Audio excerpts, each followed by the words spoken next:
Robots.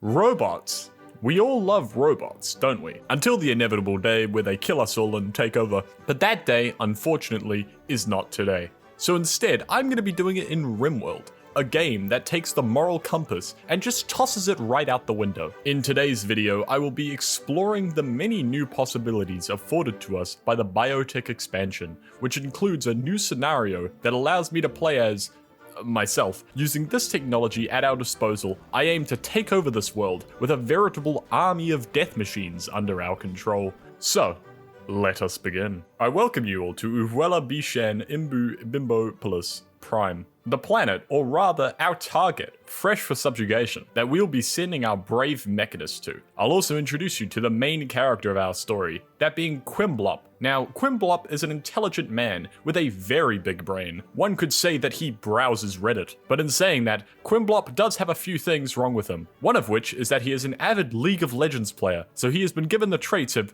creepy breathing, misogynist, and masochist. But to balance these out, I have also given him too smart and quick sleeper. I've also thrown in cannibal for good measure, because why not? And with that, we can crash down onto the planet and begin our conquest. The first task we have is to set up a base of operation for our devilish deeds. So of course, the only place fitting for Quimblop to be is in a hole in the ground. The first issue we face is pretty clear, and that's the soon-to-be lack of food. Now, since Quimblop is averse to touching any vegetation, let alone planting any, we run into a little problem, but not one that robots can't fix. This will be a reoccurring theme throughout the video. The next few days are rather uneventful, apart from Quimblop making his hole slightly bigger and more accommodating. Oh dear. And of course, inside this hole, we find the Ancient Danger, an ominous brick structure with many threats and treasures alike held within. But that doesn't matter, as our hero is getting a little fiendish as he starts to crave the forbidden meat. No, not that forbidden meat, but instead human meat. At this point, out of nowhere, a human just falls out of the sky, right into our colony. Jeez. I didn't know this world had Uber Eats. At the same time Quimblop is preparing dinner, we get our first raid. Wow, the population of this world is just the gift that keeps on giving. After a while, I begin to amass a decently sized force of combat robots that I decide it's time to breach the Ancient Danger, and inside we find two threats that are quickly dealt with. We also find a Persona Zeus hammer inside, which is the closest Quimblop will ever get to getting a girlfriend, as the weapon itself has an embedded AI that will get jealous whenever he uses another weapon. Quickly after, we get raided again, this time 2 people with guns. Oh no, but too bad, I have more gun. Also, shout out to this dude Quimblop healed, just for him to attack again, leaving Quimblop no choice but to savagely bash his head in with his hammer. Jesus Christ. But before we continue our tyrannical takeover, we must gain more knowledge, as conquering the planet is a gargantuan task, but nowhere near as gargantuan as our brain. However, in our infinite wisdom, we are not able to just take one of our mechs and supersize it a couple times. So instead, we must learn how to do that by killing 3 mech bosses, all which drop a tier of tech when we kill them. So once I assemble the strike team of Militor mechs, I then call in the Diabolus threat. The Diabolus threat was a great indicator to me that I should have not gone down the melee route, as he has certain attacks to deal with such threat, as well as his incredibly avoidable cannon. Despite this, I fail at felling this foe 2 times, as I am shit, but once we do, I promptly begin to research the next tier of mechs. But you don't care about that. You came here to see war crimes, and I plan to deliver. I welcome you to How I Make My Money. Throughout the playthrough, I became increasingly concerned about the sheer amount of people that were just falling from the sky. Neutral factions I would normally nurse back to health, as I don't want them on my ass yet, but you best believe if you are unaligned or a red name, your organs are as good as gone, and the rest of you would be turned into a lovely goulash. Speaking about lovely home cooking, Quimblop for the next hour gets raided consistently by furries, giving me a continual stream of meats and organs to sell. With these newfound organ riches, I decide to make a solid investment, buying a suit of locust armor and an Arasaka thermal katana, an absolutely goated weapon. Now, some may be pointing out that won't this make the hammer jealous?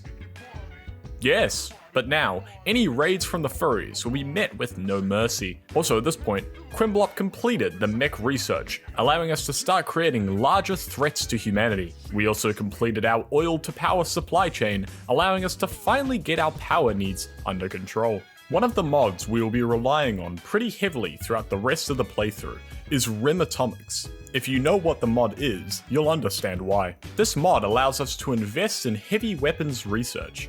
And yes, I said invest. And unfortunately, our organ money isn't gonna cut it. So I start mass producing tons upon tons of drugs and sell them to foreign powers to fund my military-industrial complex. Does this sound familiar at all? A lot of you will probably look at this main room of the base in shock and wonder why I haven't opened up any of the crypto sleep caskets. And the answer is because I am a little bitch. However, confident in my mechs and my equipment, I opened them.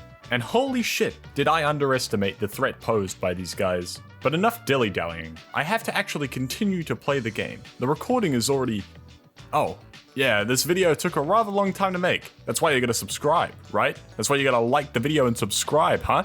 You're gonna make it worth it, huh? The next boss is a tough one, that being the War Queen. The War Queen summons her little grubs to do her dirty work, and also comes with many other mechs for us to bash our head against the wall with as well. So, I've decided that before I take on this threat, I get properly equipped. Using the funds made from our organ and drug empire, I am able to invest in a Marauder autocannon, a devilish weapon that rips through anything it comes across, be it horse, muffalo, or child that just wandered onto our land for some reason. I'm sure nothing bad will happen to them. Oh. And through a long and drawn out battle, we defeat the War Queen and move on to the next tier of mechs. Now I welcome you all back to Is That a War Crime? With the new mechs that we are able to create, we require a more human element. Thus we create the RIP scanner, giving us exactly what we need from a human, at the cost of their life, and following the good luck afforded earlier in the playthrough, we get a willing volunteer just delivered to our front door. How nice of him. We also begin work on our nuclear reactor, which will be able to power our army for many more years to come, with absolutely no risk of anything bad happening at all. The new mechs unlock some great opportunities for the colony, such as automating drug production, and finally being able to treat our wounds properly, which is when Quimblop has a spark of inspiration. He was going to shed off his mortal shell and become a cyborg, truly capable of leading his robot army. So using the vast amounts of silver accumulated through our ethical practices, he starts amassing a collection of Arasaka brand cybernetics to enhance himself, but before he's actually able to do this, he needs to create a medical robot. But with no humans falling from the sky recently, he needs to rely on other methods. So he buys a 7-year-old off Craigslist and chucks him into the RIP scanner, brutally killing him. Now this 7-year-old's brain will be performing extremely precise surgery on us, so let's hope there isn't a grudge.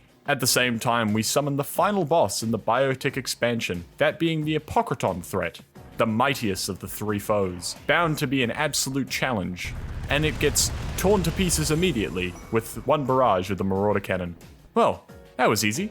Now, the conquest truly begins. We begin to research the final tier of mech tech, as well as dipping our toes into, oh, nothing major, only nuclear warheads. Throughout this time, Quimblop has some inward reflection and realizes that he's not goated enough, and finally puts down League of Legends to truly focus on what matters, cybernetic enhancements. With all these enhancements, Quimblop is barely human anymore. Just like that funny man from that one anime, he has become an unkillable death machine, truly living up to the threat his faction poses. Soon after, we complete research on the nuclear launch silo and decide to test it out on our neighbors.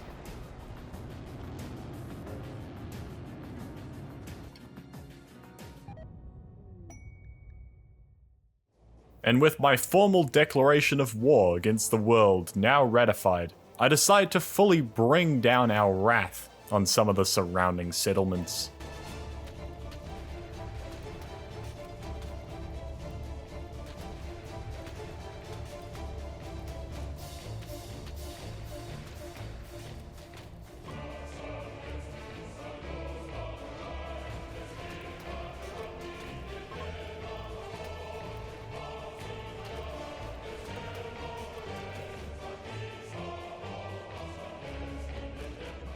These battles, combined with a couple more nukes, makes us rather disliked by almost every faction on the planet, though I cannot figure out why. Oh, and I say almost, as the Royal faction doesn't hate us yet.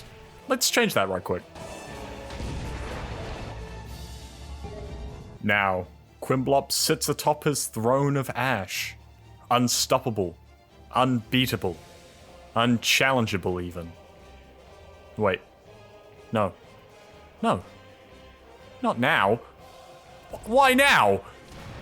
You think you can challenge me? I will wipe you filth off the face of the earth. I don't care how many you throw at me. Fine. If I'm going down, then the rest of you are coming with me!